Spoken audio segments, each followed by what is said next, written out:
Coucou à tous et bienvenue dans ma cuisine et bienvenue à notre 13e jour de Cookmas. Alors aujourd'hui, on prépare ce filet de bœuf, ce joli filet de bœuf avec du riz au coco, avec la sauce tomate et tout ça. Si vous êtes intéressés, restez scotchés.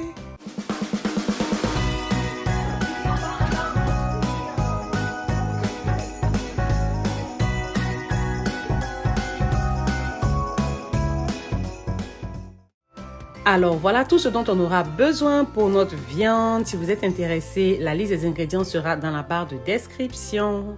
On va commencer par mariner notre viande de bœuf, notre filet de bœuf. Voilà, il est gros, il fait à peu près 2 kilos. Voilà, à peu près 2 kilos. Et donc on va le cuire pendant 2 heures et 10 minutes. Voilà, donc dans ce bol-là, on va préparer notre marinade.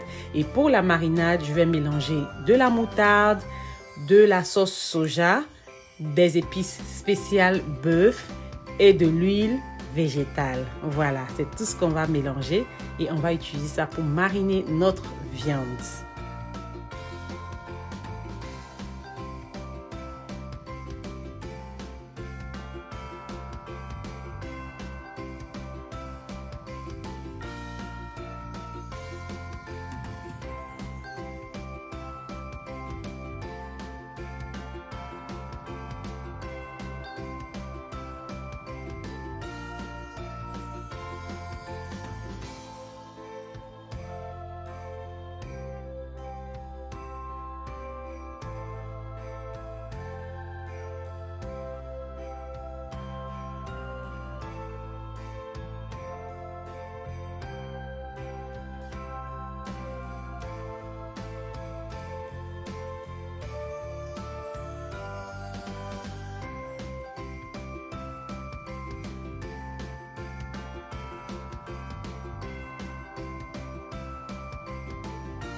Une fois que la marinade est prête, on vient à notre viande, à notre filet. On va utiliser un couteau qui a le bout pointu et on va faire des trous dans la viande. Donc, assez de trous possible. Voilà, autant qu'on peut.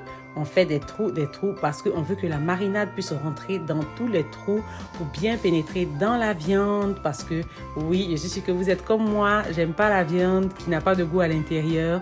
Qui veut pas que sa viande ait du goût dans tous les sens, voilà, dans toutes les parties, dans tous les coins et recoins de la viande, il doit y avoir du goût. Voilà, c'est ce qu'on veut. Donc, on doit bien mariner notre viande et pour cela, on fait tous ces trous-là et on va utiliser la marinade pour pommader la viande correctement. On va retourner même pour mettre la marinade même sur l'autre partie de la viande qui se trouve dans le bas du bol. Voilà, et on va s'arranger en pommadant notre viande à ce que la marinade rentre dans les trous correctement aussi.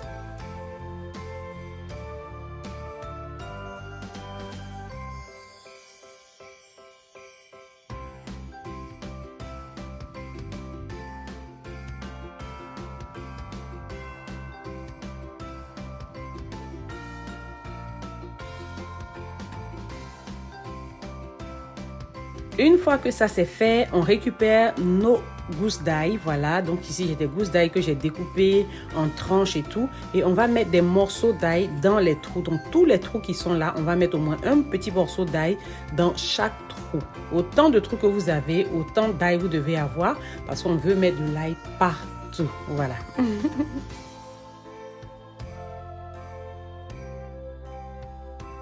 Alors ici dans mon assiette, j'ai du thym et du romarin frais. Donc je vais jeter ça un peu partout sur la viande ici, voilà.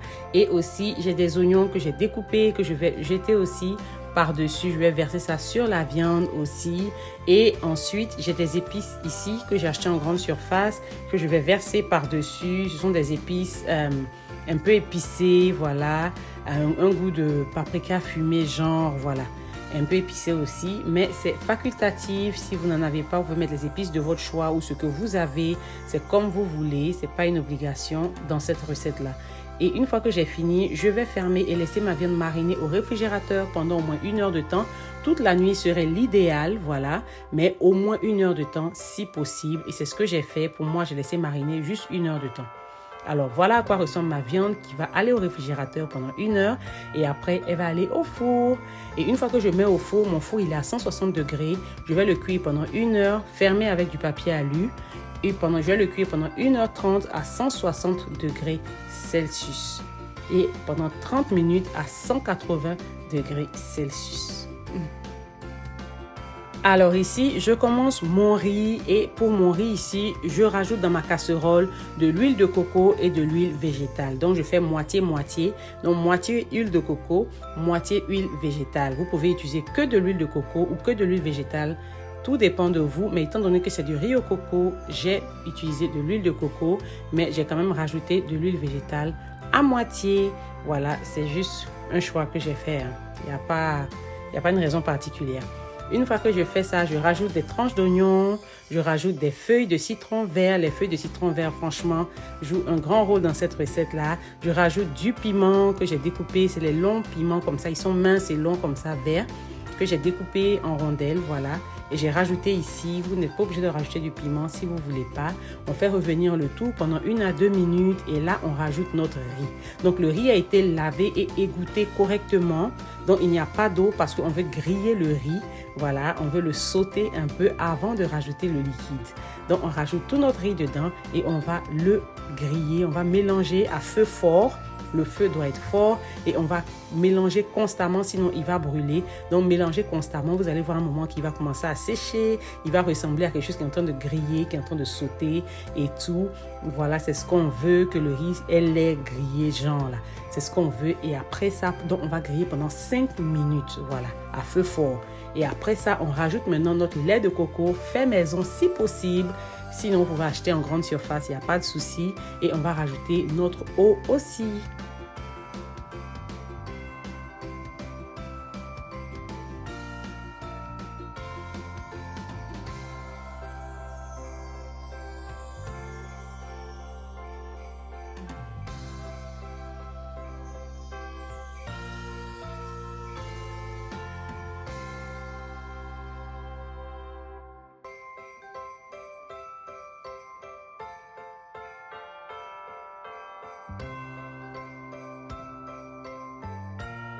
Et là, maintenant, on va assaisonner notre riz avec du curcuma et du sel. Voilà, le sel, c'est selon vous la quantité que vous voulez. Et on rajoute le curcuma. J'ai mis 1 cuillère et demie, 1 cuillère à café et demi. Voilà, et le curcuma ici, non seulement il va donner du goût, mais aussi la couleur. Voilà, la couleur jaune, c'est le curcuma qui va donner cette couleur-là. À défaut de curcuma, vous pouvez utiliser du curry aussi, il n'y a pas de souci.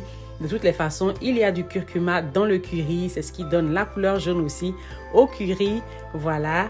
Mais voilà, moi, j'ai voulu utiliser que du curcuma.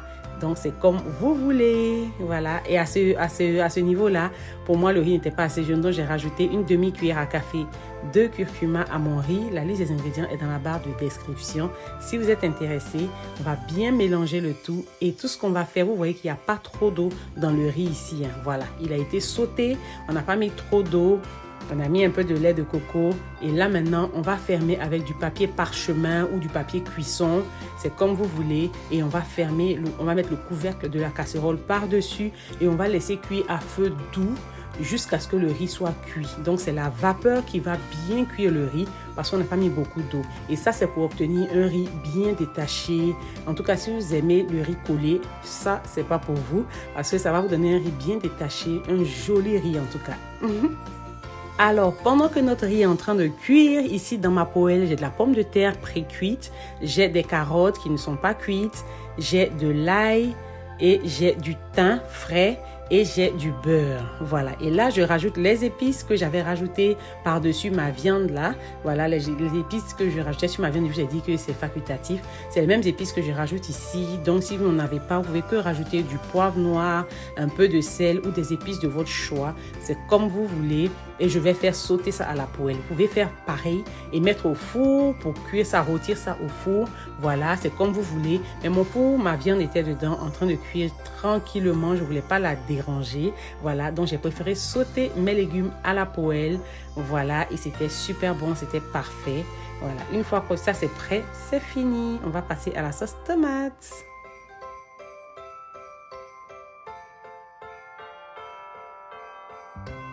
Et on profite pour jeter un coup d'œil sur le riz. Et le riz, il est cuit, il est prêt. Franchement, il n'y a rien à dire. C'est le riz parfait. En tout cas, essayez la recette. Vous ne serez pas du tout déçus.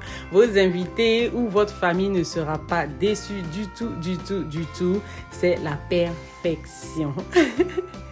Le riz était délicieux. Et là, quand le riz il est prêt, vous pouvez rajouter du coco, voilà, le coco sec, là, la poudre de coco par-dessus et mélanger ça dans votre riz. Je fais ça souvent aussi. Mais si vous ne voulez pas que votre riz soit trop coco, bon, vous n'êtes pas obligé de mettre. Mais sinon, ça donne un goût aussi, franchement, qui n'est pas du tout... Ça donne une texture et un goût, ça accentue un peu le goût du coco, voilà. Dans le riz, si vous êtes intéressé. Et là, après 2 heures, donc 1h30 à 160 degrés, 30 minutes à 180 degrés, je viens checker ma viande, voilà, et voilà à quoi elle ressemble. Et elle a encore du jus. Et pendant ces 2 heures de temps, chaque 20 minutes par là, j'ouvrais pour juste utiliser le jus pour rincer la viande, pour reverser sur la viande de temps en temps. Je faisais ça. Donc là, maintenant, ça fait 2 heures de temps. On va remettre au four. Mais je suis venue retirer un peu du jus. Vous voyez là, c'est le bouillon. J'ai retiré un peu pour mettre dans un bol pour utiliser ça pour ma sauce tomate. Et là, maintenant, je vais rincer un peu la viande, encore une fois, avec son propre jus. Et je vais mettre 2 tranches de beurre sur ma viande et la remettre au four. Cette fois-ci pour 10 minutes, voilà, toujours à 180 degrés pendant 10 minutes et sans mettre de papier alu. Donc, je ne remets plus mon papier alu par-dessus. Je mets 2 tranches de beurre et je remets au four. 10 minutes et ma viande est prête. Donc là, c'est juste dans le but de dorer et de croustiller un peu l'extérieur de notre viande en fait. Voilà. Alors, pour ma sauce tomate, dans ma casserole, je vais rajouter de l'huile végétale, je vais rajouter des oignons découpés avec de l'ail découpé, faire revenir le tout avec une feuille de laurier, voilà, et on va bien faire revenir le tout pendant 1 à 2 minutes par là.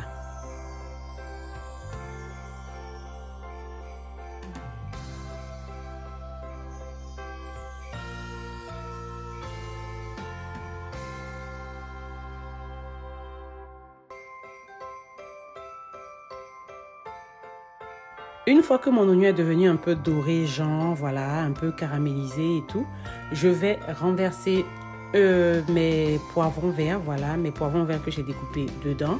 Je fais revenir le tout. Je rajoute aussi mes tomates fraîches que j'ai découpées aussi. Et je fais revenir le tout. Et je vais rajouter un cube d'assaisonnement poulet.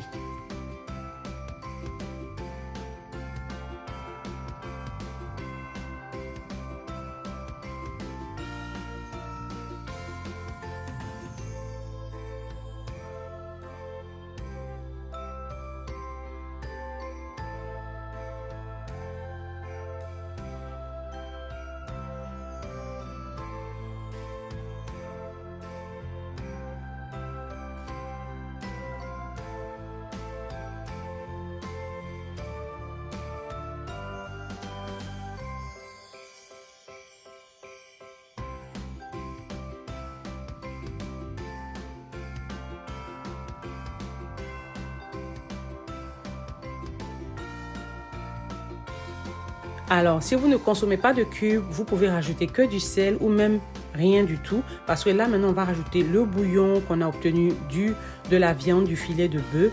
Voilà, et il contient du sel aussi et tout. Donc, faites attention, voilà, au sel. Donc, je rajoute mon bouillon, je mélange le tout correctement, je teste, je goûte pour voir si le goût est à point. Et oui, c'était à point parce que le bouillon, franchement, il était délicieux.